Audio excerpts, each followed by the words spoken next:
5 दिन की पंचक आती हैं। चंद्रमा जब कुंभ राशि और मीन राशि में होता है तो वो 5 दिन पंचक के होते हैं। पंचक को ग्रह प्रवेश में किसी विशेष स्थापित कार्य में निषेध मानते हैं।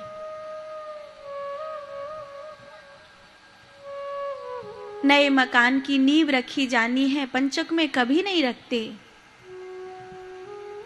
कोई ऐसा कार्य जो मेरे भविष्य के लिए स्थापना करेगा, वो कार्य पंचक में नहीं करते।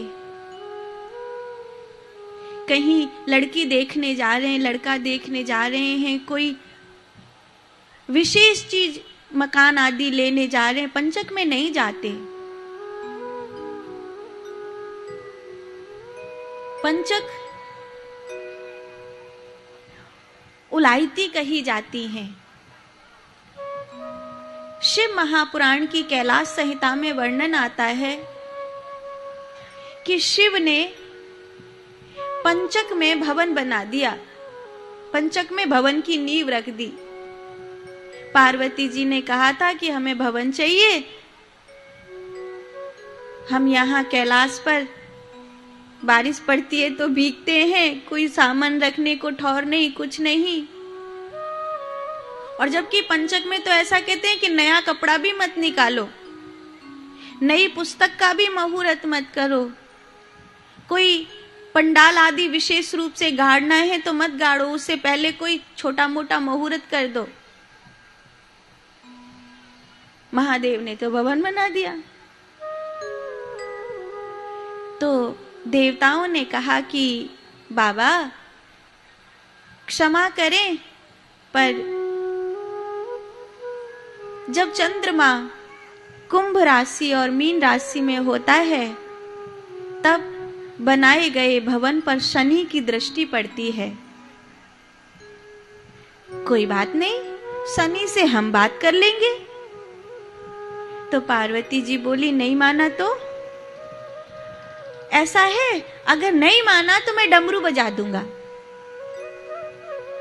शनि हमारे भवन को बिगाड़े उससे पहले तुम ही उसको खत्म कर देना। कार्तिक गणेश बोले ठीक है। बोले बाबा शनि से बात करने गए कि भैया ऐसे ऐसे हमने भवन बना लिया है, बोल तेरी कहाँ सलाह है। तो बोलो बाबा को भवन है, मेरी औकात थोड़ी के बापे मैं दृष्टि डाल सकूं, बाबा के भवन को बिगाड़वे की मेरी औकात, असंभव।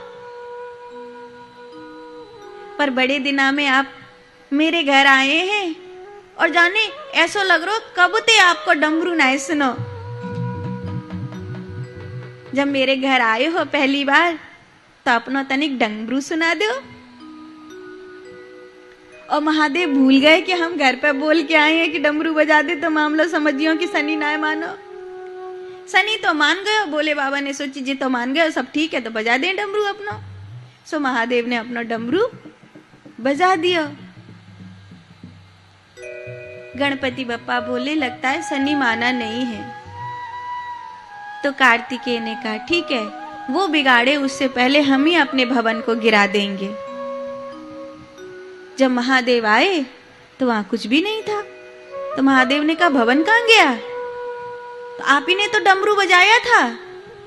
तो बोले वो तो उसने वरदान मांगा था कि डमरू सुना दो। कुल मिला के पंचक ने अपना काम कर दिया। ये तो पंचक होती हैं। एक है भीष्म पंचक। भीष्म पंचक आपने साल में एक बार ही पत्रा में लिखी होगी, भीष्म पंचक आरंभ।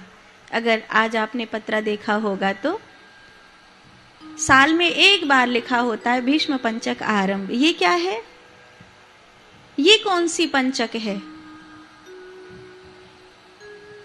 जब महाभारत का युद्ध चल रहा था और महाभारत के युद्ध में भीष्म पितामह बाणों की सैया पर पड़े थे, तब भगवान कृष्ण पांडवों को साथ लेकर भीष्म पितामह के पास आए और कहा